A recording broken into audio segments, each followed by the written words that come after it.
Let's go. What's good, beautiful people? Welcome to another episode of the Sportsload. I'm your host, Jah, and this is my brother from another, Mr. GPS himself, Garrett Paul Smith. Yep. What is it? How's it going there, Garrett? Oh, it's going. Actually, Yeah. I do have one exciting thing. I know we're going to be very depressed this episode, but Lando Norris, baby. Oh, yes. Congratulations, bro. Got his first win. Who won today? Verstappen. But everything went back to Norris normal. came in second by 0.7 of a second. So Oh. it was pretty close. Yeah. So McLaren pretty much is declared number 2 now, right? Oh, yeah. It's between them and Ferrari. They're like fighting now. Wow. And so Mercedes is now Going where? backward. They're backwards. They're just Damn. they're in the they're like a distant like third or fourth. Oof. Quite distant. Nice. Well, my boy Hamilton will be joining Ferrari next year. Yeah. So yeah, it's kind of Fuck like, 'em. whatever. Oh, poor Toto. Yeah. Oh man, but sad day for sports in general. Sad day for America as the New York Knicks took a big L today. Got eliminated from the playoffs. Look, man. The Knicks weren't supposed to be this good. I need to come in. I'm not making excuses. A loss is a loss. It was a good series. I mean, they great played good. series. They played really good to take it to Game 7 and then almost beat the. I mean, yeah, they could have beaten them. They could have beaten them. Yeah, you know, if the injuries healthy. didn't fuck them over, they would have easily beaten them, I think. We could go through a whole medical list. Because I know OG was hurt, right? He played for 5 minutes and he scored like 5 points. Yeah, too. I see that. And then I know that Brunson got hurt, and then a bunch of other guys are hurt. So it's Yeah. Well, it all started. Randall had a shoulder ailment, separated shoulder. He was out for the season. Yeah, he's been out for the season. I hurt his ankle and re-injured his ankle, so he's out. OG hamstrings. You know, hammies are very, very tricky. There was no way. I was shocked. He was even. I had him out for the whole series. I was like, maybe he'll get lucky by Game 3 for Boston, but no way. I did not. Then the one that really hurt the most. Yes, Brunson fractured his hand, but he had a bunch of nicks as well, like his foot. But the heart and soul of this team, Josh Hart, that strain killed. You could tell he was a half a person when he played. Like he was not good diving for balls. He was not. He actually has to come out of the game instead of working overtime. Yeah, he gave that press conference where he was like, I know it's not like a 40-hour work week, but you know. Yeah. Listen, I am proud of my Knicks. They did a valiant effort. Pretty good. If they can build on this for next year, just imagine. God, for sure. I thought they were a year ahead of schedule. Now with this team, we just got to. First of all, they do have 2 decisions to make. They have to bring back Hartenstein, and they got to bring back OG. Yeah, they have to. Run it back. I think OG, besides being hurt, he was very good for them. 24-5 since that trade. Wow. And when he played. Yeah, OG was good. He's their best defender. And he gives you 14 points a game, 4 rebounds. Yeah. I remember he was working his way into the system. He was, I think, his career average. He's 20 point a game kind of guy, right? If I'm correct. But he's the epitome of a 3-and-D guy. Well, yeah, he's done as much as 17. Okay, right, and then he could. You don't need him to do much when you have Julius Randle, Benz, and you just have shooters. You don't need him to score a lot. He is the epitome of the 3-and-D guy. He plays great defense and he shoots the corner threes. He's reliable. Just got to stay healthy. Yeah. Now the question for the Knicks now is: this is Brunson's team now, right? He's clear as day. We agreed that we got to bring back Hartenstein for the offensive rebound, or just rebounding in general. And Mitchell Robinson is always injury prone, so you have to have Hartenstein. His price just went up. You know what I mean? OG's price just went up. You know what I mean? So you got to do what you can to sign those guys, re-sign them. My question to you now, Garrett. Oh boy, do you trade Julius Randle now? Because it's Brunson's team. Yeah. Julius Randle, as good as he is, and he is an all-star, 2-time all-star. He does hog the ball, like the ball slows down. Pause when he gets it. I mean, he's a great player. Don't get me wrong, but you can get more for trading him. Maybe not now because of the injury, I'm not sure what his trade value is relative to nowadays. That's the thing. That's the like, thing. what do the Knicks want But from him? Like, if they were to trade him, would they want like a center or like you need a shooting well, guard? you definitely. I would. Yeah, because I mean, I guess if you trade him, sh- you get a center. You could replace Hartstein with the trade. I'm not Then you replacing. could I need a also- Hartstein on the team. You got to bring that guy back. You got. Yeah, I know. That guy, I understand, but I'm just saying, like, Yeah. in Yeah, an I'm- ideal world, you probably want to like. Yeah, balance it. I think. Well, you got to bolster your bench, right? Yeah, The yeah. Knicks Maybe bench, some you- bench pieces would be good. Like, Yeah, and but then you do need a starter. Like, so you if you get rid of him, that means your power forward. It's pretty much you're in need of a power forward. So where I would say now, the Knicks got 3 picks in this year's draft: the 24th and the 25th pick. Then you have the 34th pick in the second round. right. This is a weak draft. The Knicks are not built. If anybody knows Tom Thibodeau, he's not playing rookies. He's not. No. You know what I mean? Unless you're like a lottery pick, like Barrett, he's gonna play you. But you could package a deal here for Julius Randle and go for a power forward that's legit and a bench guy. You know what I mean? Like, Yeah, it's just a question of like, who would you trade him for? I don't know. Exactly. I don't even know what the market is looking like. Who's a free agent? Yeah, or I don't you know. could trade for. Well, we And can look that up. You might want a shooting guard too, because Dante. So the beginning of the season, Dante was coming off the bench. Him and Josh Hart was coming off the bench. Like, you think they're coming off the bench next year? Like, probably it depends not. on who you get. Yeah, I think. Now, hear me out. Hear me out now. Apparently, Kevin Durant's a trade option. I don't want him on my team. Yeah. He's a killer. Paul George? Injury prone, doesn't show up for the playoffs. Older. No, I just read an article about it, and I was like, who's available? Who's can trade? Let me throw something at you now. Now, this possibly won't happen. And no, it's not LeBron James. Everybody think every year LeBron's a free agent that he's gonna come to the Knicks. Not happening.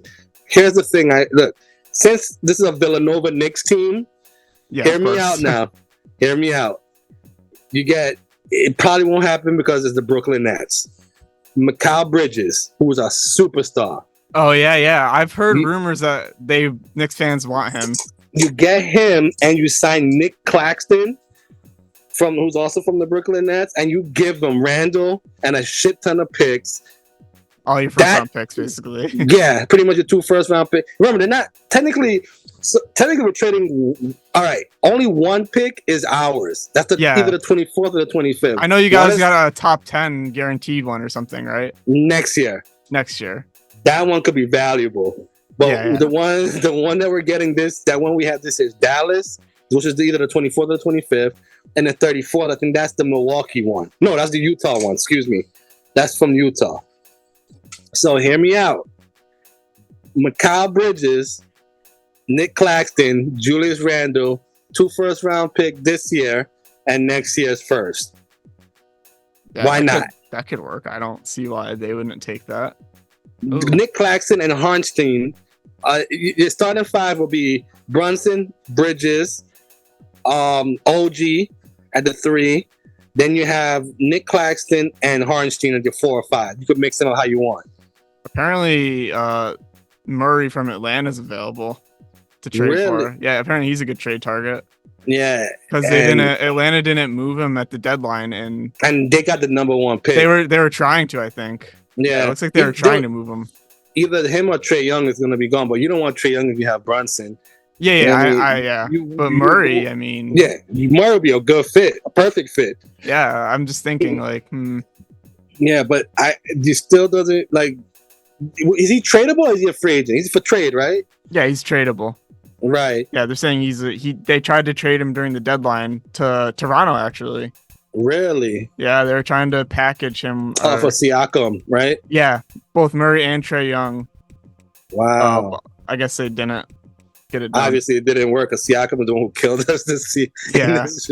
But I like that. All right, so, but then did you have to part ways with either Hunter as well, right? DeAndre Hunter. If I'm giving you my picks and Julius Randle, that means you got to give me your best power forward with Dejounte Murray. You know what I mean? And DeAndre Hunter is not a bad player. He's a good player. Karl Anthony Towns apparently is a good trade option. He's always been linked to the Knicks. He's too zesty. He's too zesty. I can't. No, I listen. I'm not. I wouldn't say no.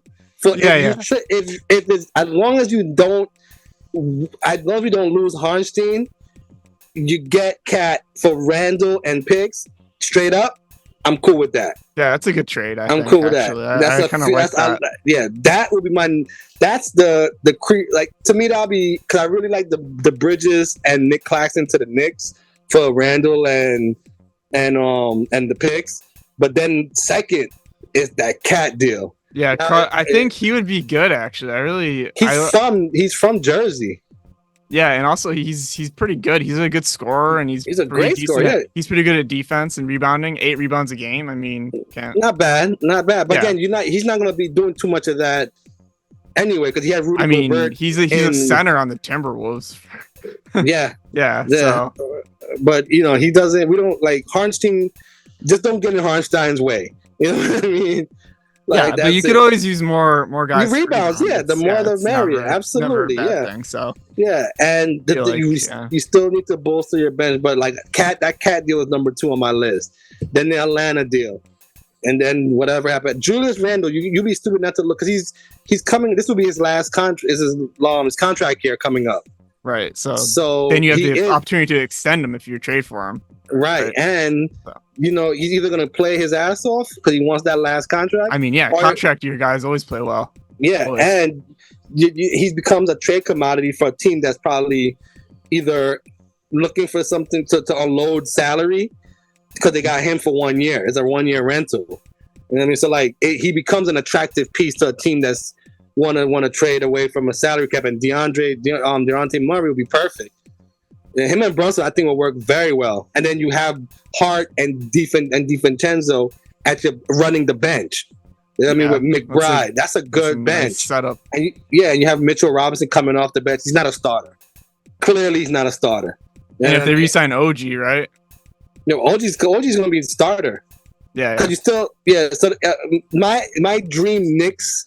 Your starting five. My starting five, right? That's a 6-man. Yeah. So I'll give you the whole team. It's Brunson, Mikal Bridges at the 2, OG at the 3. Number 4, or it could either 4 or 5 is Nick Claxton and Hartstein, right? 4 or 5, right? Yeah, you could interchange them. You can interchange. It doesn't matter. Your scorers come from Brunson, OG, and definitely Mikal Bridges is your scorer. He's your number 1 scorer. Yeah. You know what I mean? But Brunson is your closer, and your cop-out is OG, and then you got your goons for rebounds with the 2 big men. Now your bench, you got DiVincenzo at the point. It's mostly a defensive unit, obviously. So it's going to be DiVincenzo, Hart, Mitchell Robinson, Bogdan Bogdanovic. Don't forget about him. Oh, yeah. I mean? Yeah, I see he's in it too. He's a scorer. Now, the question is do you bring Burks? I'm sorry, you got McBride as well. Burks might be the salary cap casualty. He's a free agent. I doubt even though he played well for us in the playoffs, I doubt he's going to come back. You know what I mean? Because he was, but you still got McBride. You got defense. That's a good bench. That's a deep bench. Some of those guys can start on some teams. Yeah, exactly. And then, and even that could work with the Cat deal, as well. You know what I mean? It's just my concern, like the Knicks Thibodeau only plays 7 guys. And so you don't need more than 2 bench guys, right? Like realistically. And then a few extra guys for injuries, obviously. Exactly. You need it. The thing is, he probably ran Julius to the ground. And that's the thing. He probably ran Julius to the ground. Oh yeah, I mean, he played He played probably a lot of minutes. I'm sure. Mm-hmm. Oh, of course, yeah. But the thing is, he's trade bait now. Like again, you would be stupid not to at least try and see what you can get for him. See what the market is for him. Yeah, test the market. He's a 2-time All-Star, and he's a lefty. You know what I mean? So like, that's it's a good commodity to have. What about Zach LaVine? Probably not, right? Nah, he's apparently he's a good trade target. Apparently, he's a decent 2-guard, but he's injury prone. His lower body doesn't work for some reason. Pause. That's weird. Yeah, he's not. He wouldn't fit with the Knicks. He's not a good. I don't want him on my team. DeMar DeRozan. When the trade deadline came, I was see the Knicks would have wanted to trade for him because his mid-range game is ridiculous. And I mean, he came strong, pause in the playoffs for leading into the playoffs. He carried that team, And I mean, he was the best player on that team. I feel like. Yeah. And I like I don't know what it is with the tiny white players like Alex Caruso and the guy from Indiana Pacers with McConnell, TJ McConnell, bro. Those guys, they're like the Energizer bunnies, bro. They don't get tired. These guys, they on the like. Those are guys you hate playing against, but you love them on your team. I would love to see one of those guys come to the Knicks. Like he'll be a perfect fit for the Knicks. Like that kid McConnell, guys, and TJ. I don't know if his name is TJ McConnell, but McConnell, the white kid from Indiana. He was a pest. He was like a brat on the ball. You know, like he's a Thibodeau kind of guy. That's how they get their jobs though, because they're such like defense ball hogs and defense. Yeah, I like a guy like that. It is TJ McConnell. Yeah. He's a good player, man. Like what you see with him is not going to show up on the scoring on the stat line. It's the intangibles, you know what I mean? And I think he's going to be very good. Now he's 6'1", 190. Yeah, but he's 32 years old. He's basically me. Yeah. So now that the Knicks are out, that means Boston versus Indiana is set. I mean, listen, coming off the Indiana series, man, I know people they're already writing Indiana off already. I'm pretty sure Boston's a heavy favorite. I'll give Boston the edge, but I think Indiana, like I did say this. I'm not even though I had the Knicks in 6, I did not sleep on Indiana. And I honestly think if the Knicks were, forget Randall, forget Mitchell, if Hart and OG was 100%, and Brunson was at least 75%, I would have had the Knicks winning. But I think Indiana can give Boston a run for their money because Boston they might not have Kristaps Porzingis to game 3. And that's going to hurt their defense and rebounding. Exactly. Like, because then if you put Harford on either Siakam or Turner, the other one is going to kill you. And if Tyler Halliburton can play like this, because the knock on him is that he don't have a killer instinct. I mean, he's very he doesn't show up every game. But if he can give you this consistently, and Miles Turner and Siakam is killing it for you guys, I think that they could actually sneak up on the Celtics. I say Celtics in 7. They're pretty evenly matched actually. Yes, they are. I'm looking at the stats like for the averages for the season. Mm-hmm. The Pacers beat the Celtics in points per game. Celtics have rebounds. Pacers have assists. What's the series? The in season win loss between them two when they face each other, the head to head. Oh, I don't know. It doesn't say here. Perhaps I could look up. It doesn't really matter, but I'm saying like just to see what. Here's some last matchups. So Celtics won. Pacers won. Celtics won. Pacers won. Celtics won. So 3-2 or something like that. Yeah. Yeah, I something tells me Indiana could pull this off. 1-1, 2-1, 2-2, 3-2. All right, so yeah, the Celtics have a slight edge, 1 game. Yeah, I'm not. I think Indiana's gonna steal one in Boston. You're gonna have to in order to win, though, right? Yeah. You can't win. You can't win just anything on the home court or whatever. Right. You gotta win away. You gotta at least win 1 game away. I think Indiana's gonna steal either game 1 or game. I'll say game 2 because they're coming straight off of the battle with the Knicks. They play again on Tuesday. I give Boston the edge because they're well rested. Game 1, but game 2, the series don't start to game 2. That's where you'll judge where Indiana is at. I think they could pull this off. I don't think it's going to be I think Boston hasn't been tested. They will. I think whoever would have won this series anyway between the Knicks and Indiana was going to test the Celtics. The Celtics playoff starts now. Yeah, this is the real playoffs. They played cupcake teams. Yeah, they only lost twice. So you know what I mean. So the Knicks went to war twice, and Indiana went to war with the Knicks. They pretty much stonewalled. See, Indiana got the luck of the draw. Not to throw shade at them, but no Giannis, no Lillard in the first round, right? Pretty much. They pretty much had it easy with that, and then they got an injured Knicks team. Yeah, and they shouldn't. They should have on paper. They should have watched the Knicks, to be honest.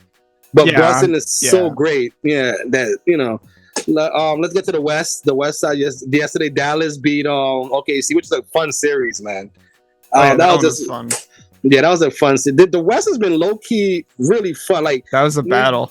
Yeah, the Knicks series was just forget about the Boston and Cavs. Nobody gives a shit. But that was a blowout. That was a blowout all the way. It was a wash. Yeah, but the Knicks and the Pacers was more like a war.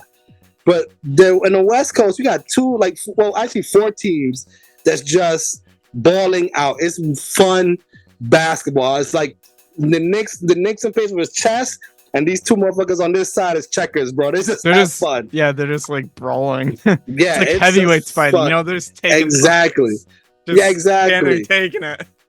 This is overall been a great playoff. I think the Knicks saved the Eastern side and pretty much the West Coast. The West just is entertainment, Entertainment, yeah.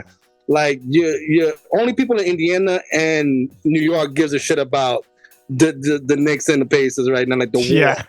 But in the West Coast, it's just flat. If you are just a fan of basketball, you're enjoying what you're seeing with the Timberwolves and how Anthony Edwards is like the next great athlete now, the new face. They're playing Game 7 right now. Yeah, that's gonna be a tough one. This is a series like I hate this. I hate to see anyone. Nobody. I hate to see a loser in this one. You know what I mean? But I'm just going by the experience. I think experience is gonna win. I pick Denver. Yeah, Denver's definitely at the experience side. Yeah, I wouldn't be surprised if Minnesota wins it. And Edwards goes off for like 50 points. He's gonna have to. I think in order for that team to win and beat Denver, he's gonna have to be lights out. Yeah. He has to be lights out. Like he has to shoot like Indiana shot 67% against the Knicks. You know what I mean? That's a record. That's really good. That's that reminds me of Steph Curry doing it in the playoffs a few years ago. Yeah, he shoots like 70% from the field, and you're like, well, my team had no chance. Yeah, but I will say this though with the Anthony Edwards thing. If he loses this series, this will be the last time he's going to lose to Denver. I think this is Denver's last chance because I think now teams are going to get better. Yeah. And especially in the Western Conference, because Anthony Edwards is the new star. And if you just keep pieces around him, he could carry that team to the championship. Because I think if they do win, whoever wins this series, no disrespect to Dallas or Kyrie or Luka, they're gonna stonewall these. Yeah, I felt like Dallas is pretty weak actually. Yeah, like they're a good team, but they're not as strong as some other teams. Like Denver and Minnesota are way stronger. Right, they're just a complete team. Yeah, yeah. But again, remember what I always used to say, especially in football, is the hot team. And Minnesota's been really hot. And so is Dallas. Dallas was a 5th seed, and they won. They were fighting to get into the play-in tournament. You know what I mean? I remember they were like on the outside, kind of looking in a little bit. Yeah, and they got the 5th seed. So I think Dallas, they're gonna give you everything they got. They might steal a game. With Luka, you always have a chance. The only issue I have with Dallas is that Kyrie sometimes disappears in games. Yeah, you know what I mean, and you're gonna rely heavy on the role players. PJ Washington came out and showed out. Tim Hardaway is going to need to give you at least 15 to 17 points a game, just against a team like Minnesota, especially. Like the matchups for Dallas doesn't ring well with either team, and that's why I think they're going to falter. I think the Western Finals is going to be lackluster, whereas the Eastern Finals I think is going to be blockbuster. You know, and I think that's where you could get a good Denver/Minnesota in the finals versus right now I'm going to say Boston reluctantly though. Yeah. And I think whoever wins, I think it's probably Boston maybe. Yeah, it probably is going to be Boston. I'm not betting. I mean, that's kind of boring though if it's Denver versus Boston. I'm hoping not for that one. Yeah. But I think either way, I think Boston's going to lose in the finals. I think they're not beating Denver. As long as Denver or Boston loses, I'm okay. I want to see Minnesota or Indiana get in and then against whoever. Yeah, I still think even Minnesota gets it. I think Minnesota's winning the championship. Yeah, it's going to be harder for Minnesota though because they're equally matched. Again, if Porzingis is healthy. If Porzingis is healthy, then I think Minnesota. Actually, let's root against Minnesota because we want Karl Anthony Towns to come to the Knicks. Well, look, he gets the ring, he can leave. Yeah, true. But his price will go up because I have a ring now. He has the ring, and like technically, like he's from the New York area, so so maybe it's good. Yeah, let him win it now. But I would love to see a guy like Anthony Edwards win the championship, man. Because he deserves it after this season. Yeah, he is. I knew he was good, but I didn't think he was gonna be this good. Yeah, and now he's becoming the face of the NBA. Yep. I'm talking about baseball now. The 6 minutes. Yeah, we get the quick baseball. The Mets fucking suck still. Like, what's going on, Garrett? Oh, bro. They won today. Our team is broken. I swear to God. The thing is, the bullpen is not the problem. The hitting, well, it is a little bit. I mean, Diaz is pretty much. Well, Diaz is the problem, but the bullpen has not been bullshit. Overall, the bullpen's been better than the rest of the team, but like the hitting is just atrocious. Atrocious. But I said this, bro. I was very concerned about our offense. I was like, bro. I mean, you were right, and I was concerned too. But man, he was more optimistic than me. It was bad. It was real bad. I was like, there's no way they can be this bad again. One thing I did not see was Lindor batting 198, bro. Yeah, he's been. For like and McNeil too. McNeil's been like non-existent basically on the team. Yeah, contributing nothing. Nothing at all. Nothing. Even his defense has been terrible. Yeah, his defense is bad now. I'm wondering if we should just trade him, honestly, at the deadline. I was just about to bring that up. I think he's trade bait. And I'm wondering if we should trade Alonso too, honestly, if he's not going to re-sign with us. Yeah, we gave him $158 million in the beginning. I saw that, yeah, and I was like, he declined I wonder if it's better just to trade his ass before the deadline because, like, we could get a huge haul of prospects and reload and get a star, and we could probably get a star too. Because who was that? I know it was the Cubs, but who were the Cubs? What was the Cubs offering? I don't remember what they're. Whatever. We could trade with the Cubs, Dodgers, teams with deep farm systems, Yeah. The Cubs have a deep farm system for real. I'm wondering if that's a good idea, actually, because I wouldn't say it depends on where we're at. Yeah, it depends on where we're at. I mean, if we continue on this trajectory where we're just losing games, just like to the Marlins of all, like we can't do that. Yeah, we're to make the playoffs. I wasn't paying attention to the record. But we're not that. With this win, I think we're still in it. We're still 2 games out of the wild card, and we won today. So yeah, but again, like I'm not closing the idea of trading Alonso at the trade deadline. You could get a haul back. I'm starting to like the idea. Actually, I really think if he's not going to sign with us on his own will, then trade him. Yeah, look, it's 100. Then if he wants to come back in the next season, the off season, fine. Yeah, I don't care. Listen, it's 100. He's 30 years old. Yeah, they offer him a 7-year, $158 million. You're gonna eat shit on that by year 3.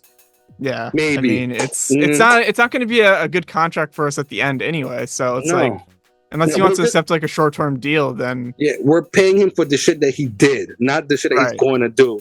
So I'm saying, honestly, I like him a lot, but like At some point, you have to be like, all right, is it worth keeping him just to keep him around because he's, he did a lot for the franchise, or do we trade him and get a haul prospects, and then if he wants to sign with us, then let him sign. Yeah, and it's gonna be at our price though. Yeah, and that's fine. That's better for the team.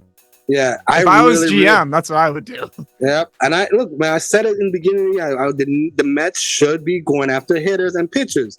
They should again. I know they have to re-up they have to calm down the spending because of the Scherzer and Verlander deal. They have to do that. They have to wait for those deals to go off the books so they can. Yeah, and that's the luxury tax and all that. Yeah. Yeah. So next year, the Mets should be. Scherzer comes off this year, I think, and Verlander comes off, I think, next year. Yeah. So next year we should have money to spend. You would think, right? Yeah, we should. Yeah. Yeah. And Cohen is being realistic. He's like, look, he said it himself. He's like, he knows the team is playing bad. I mean, and he's well aware. He's not naive. Yeah. I mean, he's saying we're gonna see where we're at the deadline, and then he's gonna make moves accordingly. Yeah. And Vientos has been too up and down, man. But I don't know. And here's the thing: I don't think the coach is a bad coach. I actually like Carlos Mendoza a lot. He's not a bad coach. He's been decent actually. Yeah. He's been better than I thought. The Hoskins McNeil situation was a little mishandled, but Yeah, but that's that's getting your toes wet. Yeah, that's in the beginning. Other than that, it's fine. Yeah, the pitching, which I thought was going to be the problem, hasn't been that bad of a problem. Like I like Sean hitting. I mean, the pitching's been okay actually. Starting pitching's been struggling though a little bit because they walk the most people. Yeah, well, that's the problem. We walk the most people. We walk too many people. Don't we have like the 4th best ERA though? Yeah. It's incredible that we walk so many guys and we still have the best ERA. Like what? Yeah, I don't know. I just our team is weird, dude. It's a weird team. And the thing is, like, I think this is gonna be the season. Like, we're just gonna be one of those 50-50 teams. Yeah, we're gonna be like around 500, I think. And yeah, that's where it's gonna land. Yeah, and that's where I think he's gonna. I think this is where they're gonna be scared to pull the trigger because I mean, like, well, eventually they'll get it. Look, I honestly don't think Lindor's gonna be like. I think he's eventually gonna find his groove. All right, less than a minute left. Oh shit, Lindor will find his groove. I just don't know about Fonzie. I just don't know too much about it. But you got to get pitching and you got to get a bigger bat. And JD Martinez has been good. He's been good. He's been a consistent. Yeah, you should have been signed him though, so he didn't have to fucking miss like the first 2 weeks though. Right? Yeah. All right, so guys. Thank you for listening to Sportsload. Keep liking, keep subscribing. I'm your host, Jah, and that's Mr. GPS himself. We out, baby. Yeah, we out. It's probably just gonna